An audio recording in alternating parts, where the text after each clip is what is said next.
Hi friends, ನಿಮಗೆ ಈಗಾಗಲೇ ತಿಳಿದಿರುತ್ತೆ ನನ್ನ ವಿಡಿಯೋ ಹೆಡ್ಲೈನ್ಸ್ ಮತ್ತು ತಮ್ಲೈನ್ ನೋಡಿ.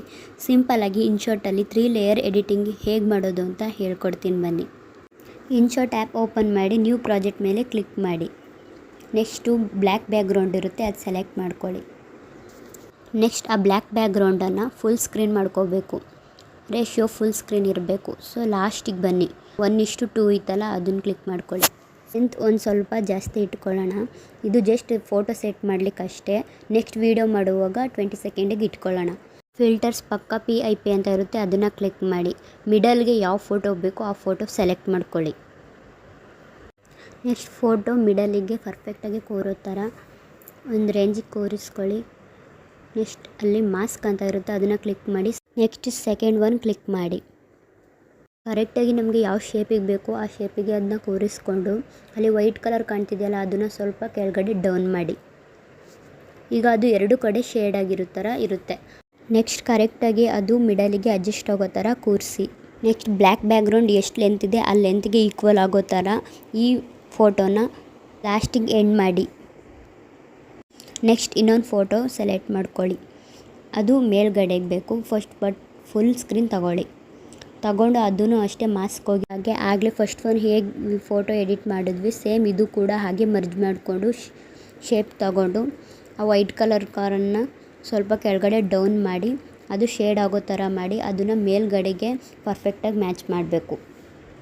ಈಗ ಈ ಫೋಟೋ ಮೇಲೆ ಹಾಕಿರೋದ್ರಿಂದ ಫಸ್ಟ್ ಹಾಕಿದ ಫೋಟೋ ಕೆಳಗಡೆ ಹೊರಟೋಗಿದೆ. ಈಗ ಅದನ್ನು ಕ್ಲಿಕ್ ಮಾಡಿದಾಗ ಇದು ಮೇಲ್ಗಡೆ ಬಂತು. ಈಗ ಇದು ಕರೆಕ್ಟಾಗಿ ಶೇಡ್ ಆಗಿರಲ್ಲ. ಮತ್ತು ಆ ವೈಟ್ ಕಲರ್ನ ಕೆಳಗಡೆ ಸ್ಕ್ರೋಲ್ ಡೌನ್ ಮಾಡಿ ಸೆಟ್ ಆಗೋ ಥರ ಮಾಡ್ಕೋಬೇಕು. ನೆಕ್ಸ್ಟ್ ಈಗ ಇದನ್ನು ಆ ಬ್ಲ್ಯಾಕ್ ಬ್ಯಾಕ್ಗ್ರೌಂಡ್ ಲೆಂತ್ಗೆ ಈಕ್ವಲ್ ಮಾಡಬೇಕು. ಸೊ ಆವಾಗಲೇ ಥರನೇ ಇದನ್ನು ಕೂಡ ಲಾಸ್ಟ್ ತನಕ ತಗೊಂಡೋಗ್ಬೇಕು. ಈಗ ಪರ್ಫೆಕ್ಟಾಗಿ ಆಯಿತು. ಈಗ ಮತ್ತೊಂದು ಫೋಟೋ ಸೆಲೆಕ್ಟ್ ಮಾಡ್ಕೊಳ್ಳಿ. ಅದನ್ನು ಫುಲ್ ಸ್ಕ್ರೀನ್ ಮಾಡಿಕೊಂಡು ಮತ್ತೆ ಮಾಸ್ಕ್ ಹೋಗಿ ಸೇಮ್ ಆ 2 ಲೇಯರ್ ಹೇಗೆ ಅಡ್ಜಸ್ಟ್ ಮಾಡ್ಕೊಂಡ್ವಿ ಅದೇ ಥರ ಸೇಮ್ ಇದನ್ನು ಹಾಗೆ ಅಡ್ಜಸ್ಟ್ ಮಾಡಿಕೊಂಡು ವೈಟ್ ಕಾರ್ನರ್ನ ಕೆಳಗಡೆ ಎಳೆದು ಮತ್ತು ಅದನ್ನು ಡೌನಿಗೆ ತಗೊಬಂದು ನಿಲ್ಲಿಸಿ. ಪರ್ಫೆಕ್ಟಾಗಿ ಅದು ಕೂಡ ಮರ್ಜ್ ಆಗಬೇಕು ಅಂತ ಹೇಳಿದ್ರೆ ಬ್ಲ್ಯಾಕ್ ಬ್ಯಾಕ್ಗ್ರೌಂಡ್ ಲೆಂತಿಗೆ ಅದು ಕರೆಕ್ಟಾಗಿ ಕೂರಬೇಕು. ಆ 2 ಲೇಯರ್ ಹೇಗೆ ಮಾಡ್ಕೊಂಡ್ವಿ ಸೇಮ್ ಇದು ಕೂಡ ಹಾಗೆ ಮಾಡ್ಕೊಳ್ಳಿ. ಇಲ್ಲಿ ನಾನು ವೀಡಿಯೋ ಮಾಡಿಲ್ಲ, ಅದೆರಡೇ ನೋಡಿರ್ತೀರಲ್ಲ, ಸೊ ಹಾಗಾಗಿ ಮಾಡಲಿಲ್ಲ. ಇವಾಗ 3 ಕೂಡ ಸೆಟ್ ಆಯಿತು. ನೆಕ್ಸ್ಟ್ ಈಗ ಈ ವಿಡಿಯೋನ ಎಕ್ಸ್ಪೋರ್ಟ್ ಮಾಡ್ಕೊಳ್ಳಿ. ನೆಕ್ಸ್ಟ್ ಈಗ ನೀವು ಮತ್ತೆ ನ್ಯೂ ಪ್ರಾಜೆಕ್ಟ್ ಮೇಲೆ ಕ್ಲಿಕ್ ಮಾಡಿ ಈ ವಿಡಿಯೋನ ಎಡಿಟಿಂಗ್ ಮಾಡಲಿಕ್ಕೆ ಅಂತ ಸೆಟ್ ಮಾಡ್ಕೊಳ್ಳಿ. ಈಗ ನಮಗೆ 20 ಸೆಕೆಂಡಿಗೆ ಬೇಕು, ಯಾಕಂದರೆ ಆವಾಗಲೇ ಇದು ಸ್ಯಾಂಪಲಿಗೆ ವಿಡಿಯೋ ಮಾಡಿದ್ದು. ಸೊ ಒಂದು ಅಂದಾಜು ಮೇಲೆ ಇಟ್ಕೊಂಡಿದೆ. ಇವಾಗ ಇದು 20 ಸೆಕೆಂಡ್ ನಮಗೆ ವಿಡಿಯೋ ಬೇಕು, ಅದರಿಂದ 20 ಸೆಕೆಂಡ್ಗೆ ಲೆಂತ್ ಮಾಡಿಕೊಂಡು ಈಗ PIP ಮೇಲೆ ಕ್ಲಿಕ್ ಮಾಡಿ. ಮೆಟೀರಿಯಲ್ಸ್ ಹೋಗಿ ಅಟ್ಮಾಸ್ಟಿಪರ್ ಮೇಲೆ ಕ್ಲಿಕ್ ಮಾಡಿ. ಅಲ್ಲಿ ಸ್ನೋದು ಎಫೆಕ್ಟ್ ಇರುತ್ತೆ, ಅದನ್ನು ಸರ್ಚ್ ಮಾಡಿ. ಅದು ಲಾಸ್ಟ್ ಒನ್ ಏನೋ ಮೇ ಬಿ ಸಿಗುತ್ತೆ ಅನಿಸುತ್ತೆ, ನನಗೂ ಕೂಡ ನೆನಪಿಲ್ಲ. ಸ್ವಲ್ಪ ಸ್ಕ್ರೋಲ್ ಡೌನ್ ಮಾಡಿ ಅಲ್ಲಿ ಸಿಗುತ್ತೆ. ಆಗ ಅದನ್ನು ಡೌನ್ಲೋಡ್ ಕೊಟ್ಕೊಳ್ಳಿ. ಇದನ್ನು ಡೌನ್ಲೋಡ್ ಕೊಟ್ಕೊಂಡು ಅಡ್ಜಸ್ಟ್ ಮಾಡ್ಕೊಳ್ಳಿ. ಇವಾಗ ನೆಕ್ಸ್ಟ್ ಈಗ ಇದನ್ನು ಫುಲ್ ಸ್ಕ್ರೀನ್ ಅಡ್ಜಸ್ಟ್ ಮಾಡ್ಕೊಳ್ಳಿ. ಸೊ ಈಗ ಇದು ಬರೀ 10 ಸೆಕೆಂಡ್ ಮಾತ್ರ ಡೌನ್ಲೋಡ್ ಆಗಿರುತ್ತೆ. ನಾವು 20 ಸೆಕೆಂಡ್ ವೀಡಿಯೋ ಮಾಡ್ತಾಯಿದ್ದೀವಿ. ಸೊ ಅದಕ್ಕೆ ಆ ವಿಡಿಯೋಗೆ ಲೆಂತ್ಗೆ ಈಕ್ವಲ್ ಆಗಬೇಕು ಅಂದರೆ ನಾವು ಮತ್ತೆ ಇದೇ ಲೇಯರ್ನ ಕಾಪಿ ಮಾಡಬೇಕು. ಸೊ ನೆಕ್ಸ್ಟ್ ಇಲ್ಲಿ ಕ್ಲಿಕ್ ಮಾಡಿ. ಈಗ ಇದು 2 ಪಾರ್ಟ್ ಆಗುತ್ತೆ. ಸೊ ಈಗ 20 ಸೆಕೆಂಡ್ ಕಂಪ್ಲೀಟ್ ಆಗುತ್ತೆ. ಸೊ ಈಗ ವಿಡಿಯೋ ಬಂದು ಈ ಥರ ಕಾಣುತ್ತೆ. ನೆಕ್ಸ್ಟ್ ಎಫೆಕ್ಟ್ ಮೇಲೆ ಕ್ಲಿಕ್ ಮಾಡಿ.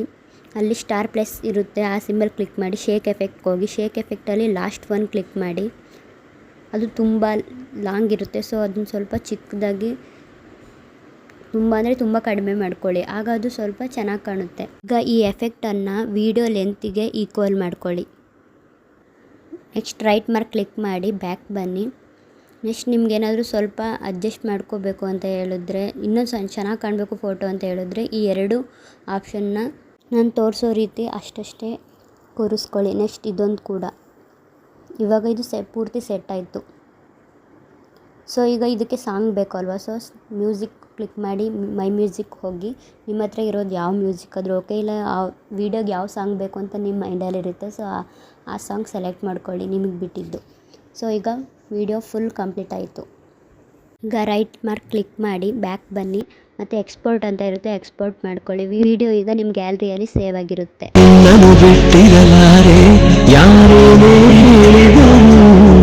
ಪ್ರಾಣವೇ ಹೋದರು ನಾವು